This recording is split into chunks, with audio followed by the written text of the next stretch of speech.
matematika 1000, Wow. fisika 1000, Walah. kimia 800. Keberhasilan itu bukan milik mereka yang pintar, melainkan milik mereka yang senantiasa berusaha. Jadi harus terus pantang menyerah. Wah, keren banget. Sebelum melanjutkan video ini, jangan lupa untuk tekan tombol subscribe untuk mendukung channel ini. Tekan tombol subscribe sekarang ya. Terima kasih. Boleh perkenalan dulu nama dan asal SMA-nya? Oke, sebelumnya Assalamualaikum warahmatullahi wabarakatuh. Perkenalkan, namaku Anggita Fitri Yuliana, biasa dipanggil Anggit, asal SMA aku dari SMA 1 Klaten. Aku lulus SMA tahun 2019 dan alhamdulillah sekarang terima di Fakultas Kedokteran, Prodi Kedokteran Universitas 11 Maret tahun 2021. Wah, keren banget. Panggilannya Anggit ya berarti ya? Iya, Anggit. Oke. Ini menarik nih karena Anggit lulus SMA 2019 dan keterima kedokteran 2021 ya. Iya. Nah, boleh diceritain dari awal kenapa Anggit pengen jadi dokter dan kenapa milih FKUNS? Ya, karena aku emang dari kecil itu waktu pastinya lupa sih. Pokoknya dari kecil itu kagum gitu dengan profesi dokter dan aku sendiri juga suka dengan hal-hal yang berbau kesehatan. Terus semakin bertambahnya usia, waktu masuk SMA itu semakin kuat gitu loh Kak, keinginan buat masuk FK. Kan di SMA itu di SMA aku ada 2 jurusan ya, IPA sama IPS. Nah waktu itu aku pengen banget dapat IPA. Alasannya ya karena kayak udah punya planning gitu loh dari depan nanti kuliahnya pengen masuk FK, jadinya SMA-nya harus dapat IPA gitu. Terus kan naik ke kelas 12 itu kayak aku tuh nggak ada pilihan jurusan lain gitu loh, nggak ada bayangan lain selain FK. Karena kan udah niatnya dari awal udah aku setting FK ya, jadi kayak nggak ada pilihan lain gitu. Terus kenapa UNS? Karena UNS itu salah satu dari jajaran universitas favorit ya di Indonesia. Terus paling dekat sama rumahku. Terus dari biaya hidup juga di Solo itu kan relatif murah daripada di kota-kota lain kan. Terus dari orang tua aku juga lebih mempersulit aku kalau di UNS. Oke, keren-keren. Boleh diceritain dari awal, kayak Anggit ini kan udah melewati 2 tahun ya, 2 tahun lulus SMA baru keterima di FK1S. Boleh diceritain nggak dulu awal-awal pas SMA tuh, pasti ada pendaftaran SNMPTN dulu ya. SNMPTN itu kamu daftar kemana, terus hasilnya gimana, setelah itu daftar UTBK kemana, sampai akhirnya harus gap year 2 tahun ya berarti ya. Ya, itu prosesnya boleh diceritain? Iya, jadi mungkin aku mulai dari kelas 10 ya. Waktu itu kan aku seperti yang udah aku bilang, aku udah punya gambaran nanti kalau kuliah pengen masuk FK gitu kan. Nah udah tahu juga nih kalau pengen lolos jalur SNM itu nilai rapotnya harus bagus dan apa ya, harus banyakin ikut lomba-lomba gitu loh biar dapat ya sampai prestasi. Nah waktu itu aku juga udah usaha sih, aku juga udah usaha ikut banyak lomba dan juga ikut ekskul OSN juga. Tapi mungkin karena di perjalanannya itu aku kurang konsisten ya, sama terdistraksi dari berbagai hal gitu. Jadi hasilnya itu nggak sesuai dengan ekspektasi awal aku. Sebenarnya waktu itu dapat sih kuota buat daftar SNM, tapi lihat nilai itu tuh kayak kurang dapat diandalkan gitu loh. Jadi walaupun dapat kuota buat daftar, tapi yang nggak berharap sama hasilnya. Pokoknya waktu SNM itu prinsipku gini Kak, boleh diperjuangkan tapi jangan diharapkan gitu waktu SNM itu. Terus kan udah tahu ya hasilnya SNM itu pasti nggak lolos. Terus aku udah persiapkan buat SBM waktu itu sekitar kelas 11 semester 2. Terus aku udah mulai cari materinya apa aja buat UTBK gitu kan. Udah beli buku yang tebel banget gitu. Tapi ya karena kesibukan kelas 11 itu, kesibukan sekolah, kalau pulang tuh sampai sore-sore banget gitu. Terus kelas 11 itu aku juga sempat les kayaknya. Jadi buku yang tebel itu nggak sempat kesentuh gitu loh. Itu waktu kelas 11 itu. Terus kan naik ke kelas 12 kan. Di kelas itu kelasnya udah semuanya tentang masuk perguruan tinggi gitu. Aku juga semakin fokus kan buat belajar buat UTBK. Nah waktu itu aku ikut les konvensional. Boleh disebutkan nggak Kak lesnya? Oh, boleh. Oh ya, aku waktu itu les di Neutron. Terus kalau pulang les itu sampai malam-malam gitu, sampai tempat lesnya tuh mau tutup aku baru pulang. Tapi mungkin kesalahanku waktu tahun pertama aku ikut UTBK itu, ya bener aku udah ikut les, aku udah ikut TO gitu, udah pinjam buku, udah beli buku. Bahkan waktu itu aku sempat juga beli suatu akun Bimbel online gitu, tapi ya semuanya itu sekedar ada aja gitu. Tapi kosong, nggak aku pelajari secara detail, secara mendalam gitu loh. Mungkin karena juga terlalu itu ya, terlalu muluk-muluk gitu loh, terlalu maruk gitu. Seakan-akan semuanya pengen aku pelajari gitu loh, semuanya pengen aku pelajari, tapi malah jadi beban buat mental aku. Sampai akhirnya waktu UTBK kan, waktu UTBK itu karena dari segi mental itu kurang dipersiapkan, jadinya malah ngeblank gitu loh Kak, malah ngeblank. Dan yang aku pelajari itu kayak tidak keluar di UTBK-nya itu karena ngeblank itu. Terus kan waktu 2019 itu UTBK 2 kali. Nah waktu itu habis UTBK pertama aku udah pasrah kan, karena ngeblank itu tadi. Terus aku jeda antara UTBK pertama itu sampai UTBK kedua sekitar 1 bulanan ya waktu itu.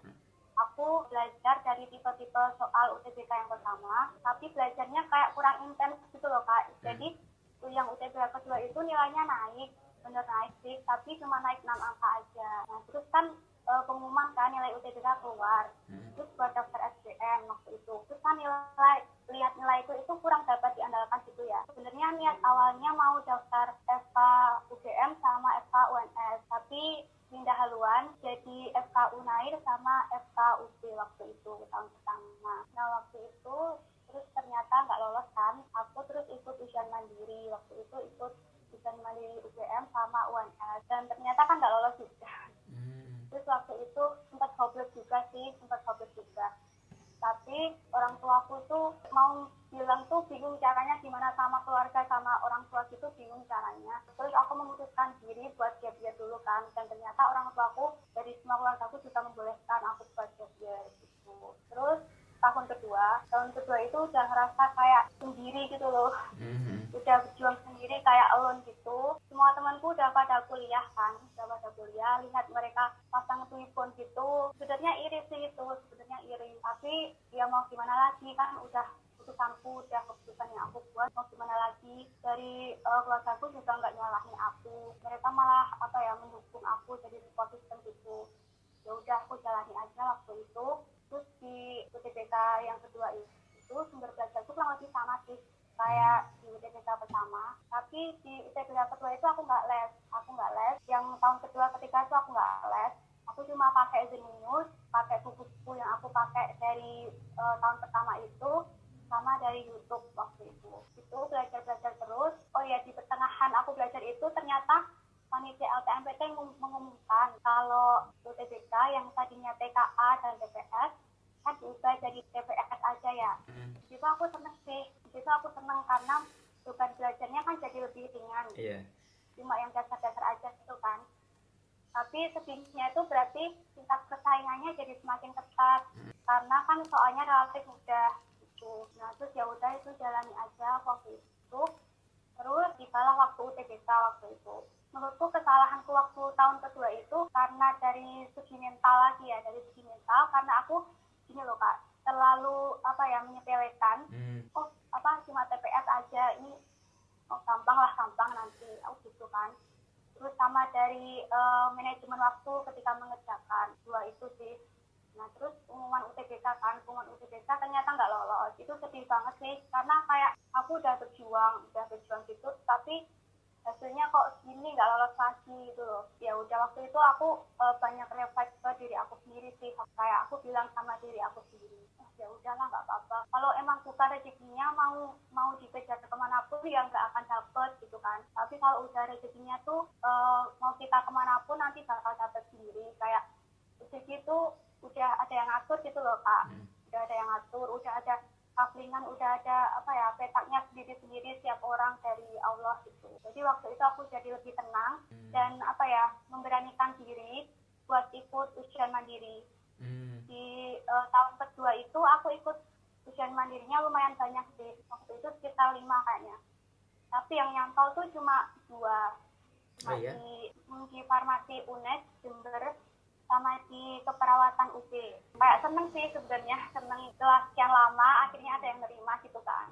Tapi kayak ngerasa ada yang kurang gitu loh Kak, kayak ada sesuatu yang kurang gitu kan.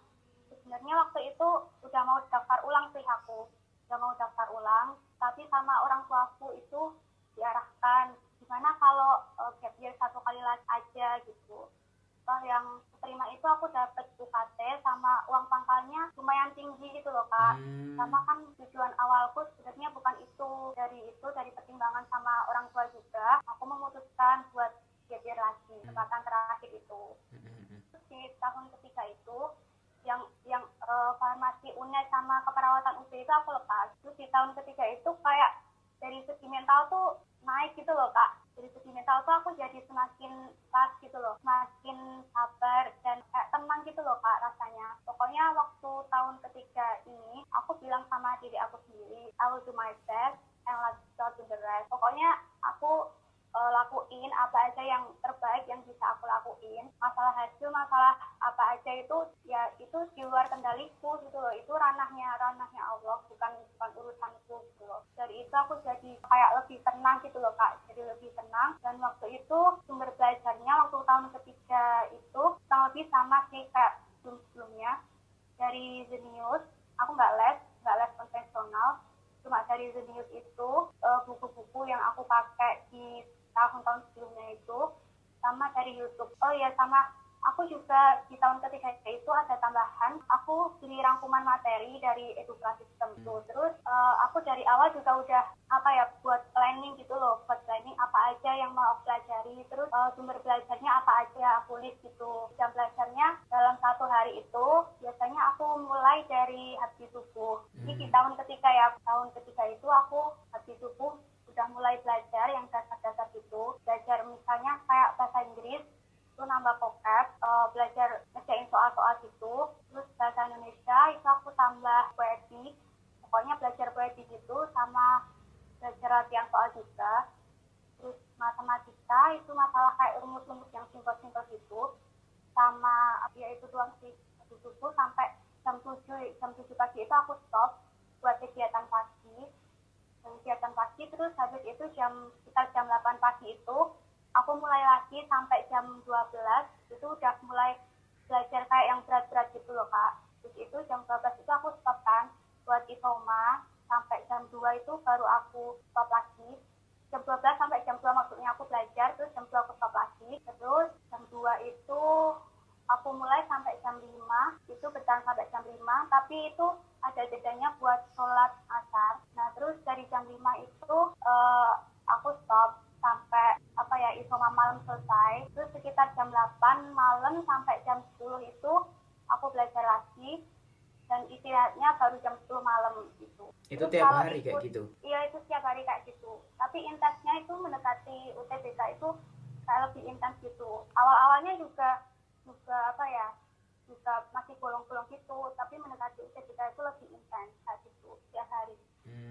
Terus tapi kalau ada TO gitu, aku istirahatnya habis TO malamnya gitu. Jadi TO-nya aku semua belajar itu sudah selesai, aku TO, terus istirahatnya habis TO. Dalam sehari itu sekitar 12 jam adalah ya waktu aku belajar. Luar biasa. Itu kamu kayak belajar per harinya itu dicampur semua materi mata pelajaran, atau kayak misalnya hari ini matematika, besok fisika, besok TPS gitu? Urut kita. Aku waktu itu ngikutin sistemnya Zenius. Jadi aku waktu itu belajar dari yang TPS dulu. Setelah itu aku udah selesai semua. Terus habis itu baru yang kayak matematika. Kalau matematika udah selesai, fisika, baru kimia, biologi gitu. Jadi urut gitu loh Kak, enggak aku campur semuanya. Mungkin pas udah deket-deket baru kayak latihan semua soal gitu ya, deket-deket UTBK gitu ya? Iya, jadi latihan soal per bab dulu, baru kalau per babnya itu udah selesai semua, baru ke soal campuran semuanya. Jadi nggak langsung ke soal campuran. Dan karena emang ada waktu ya, 1 tahun full, jadi kamu bisa perlahan-lahan gitu ya, dari mata pelajaran satu ke yang lain. Oke, terus yang kamu bilang tadi kayak try out gitu, itu kamu try out sendiri atau kayak dari bimbel online juga try outnya? Kalau yang tahun kedua sama ketiga itu aku try outnya online sih Kak. Jadi emang kayak nasional gitu ya, senasional gitu, terus bisa lihat rankingnya juga? Bisa. Yang biasanya aku ikuti itu try outnya dari Zenius, dari Masuk Kampus, Eduka, Salamify, sama Cerebrum. Itu yang biasanya. Banyak juga ya. Itu biasanya gimana hasilnya atau kayak rankingnya gitu? Rezekinya sih kalau awal-awalnya itu juga jelek sih, itu aku juga pesimis juga sama nilaiku. Tapi semakin mendekati UTBK itu kayak grafiknya semakin naik gitu loh kak. Sampai waktu itu sempat dapat 25 besar juga. Terus dari persentilnya itu juga aku masukin FKUNS itu juga keterima di akhir-akhir itu. Wah, keren. Oke. Terus berarti kan kamu udah melewati 3 macam UTBK nih, 2019, 2020, dan 2021 ya. Boleh diceritain nggak kayak bedanya masing-masing UTBK tuh gimana? Terus kayak siasat kamu pas UTBK 2021 ini? Kalau UTBK 2019 itu kan ada TKA sama TPS. Itu UTBK-nya 2 kali.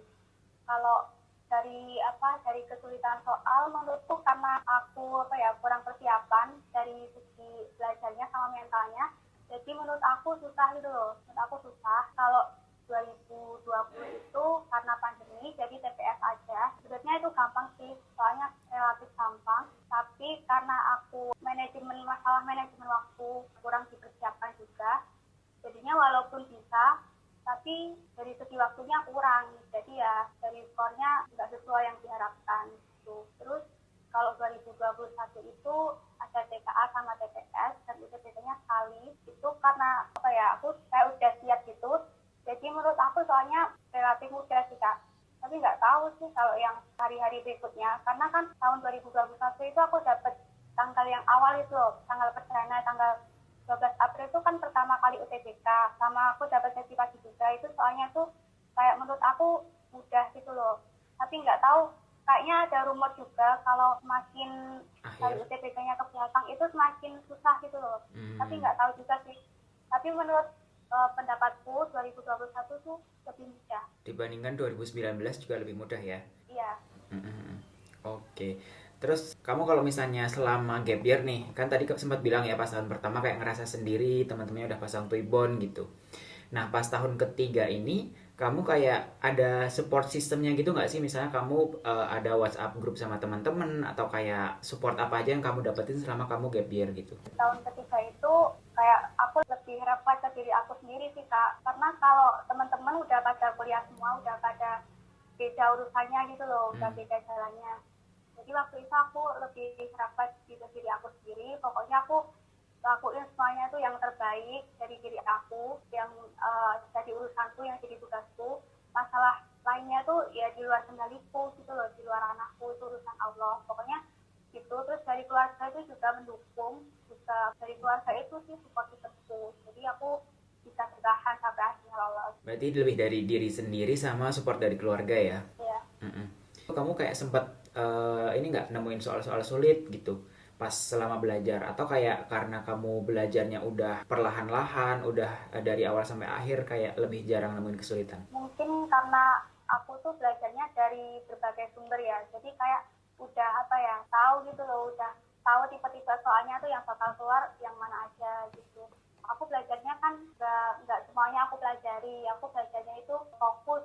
Aku pertama tuh belajar cari yang mana materi aja yang kayaknya tahun lalu itu TBK keluar dan update prediksi pas di tahun itu bakal keluar lagi. Jadi nggak aku pelajari semuanya, aku fokus belajar tertentu aja tapi benar-benar aku perdalam. Jadi nggak semuanya aku pelajari tapi nggak ada yang nyantol gitu.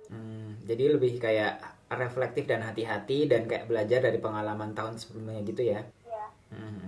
Oke. Sempat ngerasa ini nggak? Kan kamu bilang pas tahun ketiga tuh udah lebih baik lah ya secara mental ya, udah lebih siap, udah lebih optimis kalau bisa dibilang ya. Tapi pas tahun ketiga itu sempat ini juga nggak di tengah-tengah kayak misalnya sempat males atau hopeless atau kayak ya nanti gimana ya kalau nggak keterima, atau pokoknya sempat ada rasa-rasa kayak gitu nggak? Ya sering sih itu, sering banget bosen gitu ya, bosen terus down gitu juga ada fase-fasenya aku kayak gitu.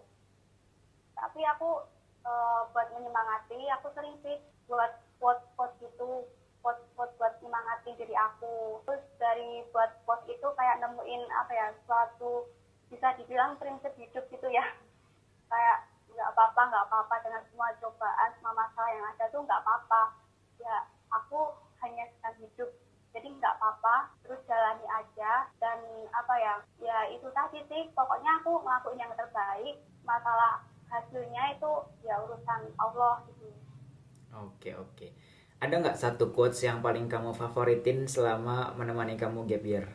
Hmm, ya apa sih? Ah, Yang itu I will do my best and let's go to the rest itu. oke, itu kayak tercermin banget dengan ini ya, usaha kamu dan menyerahkan semuanya ke Allah gitu ya untuk hasilnya. Keren-keren. Ya, Oke, terus pas hari HUTBK udah lebih tenang dan udah lebih karena udah persiapannya cukup jadi lebih kerasa lebih mudah ya pas ngerjain ya. Terus ini kan kamu milih FKUNS ya. Sama FK mana lagi pas UTBK 2021 ini? ini aku milih FKUNS yang pertama.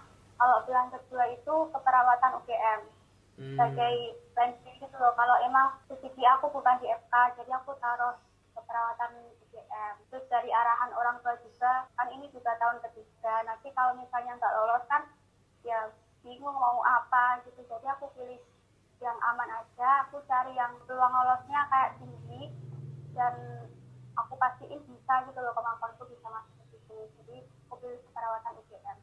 oke oke keren keren. Terus pas lihat hasilnya gimana? Pas buka pengumuman nih. Ya waktu itu pengumumannya kan 14 Juni, itu jam 3 sore. Baru kemarin sih ya, Sebenarnya sebulan yang lalu ya. sebulan yang lalu. Sebenarnya itu kayak takut sih mau buka, kayak trauma gitu loh. Trauma kan udah ketolak 2 kali gitu kan. Sebenarnya pengumumannya kan jam 3 sore, tapi waktu itu aku nggak langsung buka. Aku nunggu sholat asar dulu, nunggu sholat maghrib, nunggu sholat isya. Waduh, Sampai lama semuanya juga. tuh sampai semuanya itu udah selesai, udah apa ya tenang semua. Terus aku baru berani buka itu sekitar jam 9 malam. Waduh. Sampai semuanya tuh aku pastiin, sampai semuanya tuh aku pastiin udah selesai semua, baru aku berani buka. Terus jam 9 malam itu aku beranikan diri buat buka kan. Itu gemeter semua sih. Terus jam 9 malam itu kan aku berani buka. Inilah gitu kan. Terus waktu itu buka gitu, kaget sih kak waktu itu. Kok halamannya kok beda sama sebelum-sebelumnya gitu. Halaman pengumumannya tuh kok beda. Terus kata yang pertama aku baca itu kok kedokteran gitu, kok kedokteran. Terus aku scroll ke atas gitu, ternyata emang keterima di FKUNS gitu. Terus aku alhamdulillah, dan aku bilang sama orang tuaku, mereka juga kaget kan, speechless gitu pokoknya waktu itu. Dan bisanya tuh cuma alhamdulillah dan nangis aja gitu. Wah, keren. Selamat. Akhirnya keterima ya setelah perjuangan 2 tahun dan 3 kali percobaan gitu ya. Sebenarnya sebelum pengumuman UTBK itu aku juga sempat daftar ujian mandiri dulu sih kak. Hmm. Waktu itu aku sempat daftar UMUGM sama SIMA UI, Mm-mm. tapi nggak aku ikuti karena dari orang tua lebih mestui kalau aku ke UNS gitu Hmm. kak. Mm-mm. Kalau nggak salah juga pakai KIP kuliah ya, Anggit ya. Iya, Jadi akan belajar kedokteran gratis sampai lulus jadi dokter insya Allah ya. 2021 juga ada skornya nih UTBK-nya ya. Boleh di share skor Anggi dapat berapa sama tiap mapelnya berapa?